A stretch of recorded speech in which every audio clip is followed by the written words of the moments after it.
अस्सलामुअलैकुम स्टूडेंट्स। बेटा आज हम पढ़ेंगे स्क्वेयर्स के बारे में और परफेक्ट स्क्वेयर क्या होता है ये चीज़ आप समझिएगा। ये आपके पास बेटा शॉर्ट क्वेश्चन है और ये आपको 2 मार्क्स का जो है शॉर्ट क्वेश्चन वो आता है। ठीक है, इसमें आपको किस तरह से क्वेश्चन बन के आएगा, डिफाइन स्क्वेयर। तो इसकी डेफिनेशन क्या है, when a number is multiplied by itself then the product is known as the square. अगर आपको लेट्स सपोज कोई भी नंबर दिया रहता है और आपको कहा रहता है कि आप इसका स्क्वायर फाइंड करें, तो आपने उस नंबर को उसी के साथ मल्टीप्लाई करना है।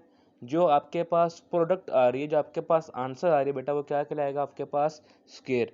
यानी आपके पास अगर वैल्यू है 3, आपने 3 को 3 से ही मल्टीप्लाई करना है। आपके पास जो आंसर आएगा 9, वो क्या है आपके पास, स्क्वायर है, प्रोडक्ट है आपके पास किसका, 3 का। और इसे रीड कैसे करेंगे, रीड एज बेटा square of 3 is 9। Okay, second one is finding perfect square of natural number. अब परफेक्ट स्क्वायर क्या होते हैं। A natural number is called a perfect square if it is the square of another natural number. यानी आपके पास perfect square क्या चीज़ है, वो तमाम नेचुरल नंबर परफेक्ट स्क्वायर कहलाएंगे।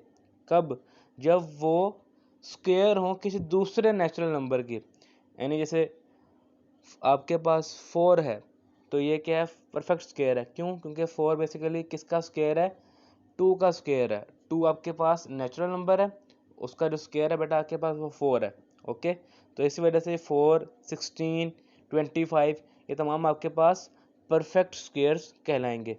होपफुली आपको ये लेक्चर समझ में आया होगा। इसको अच्छे से याद कीजिएगा। Thank you.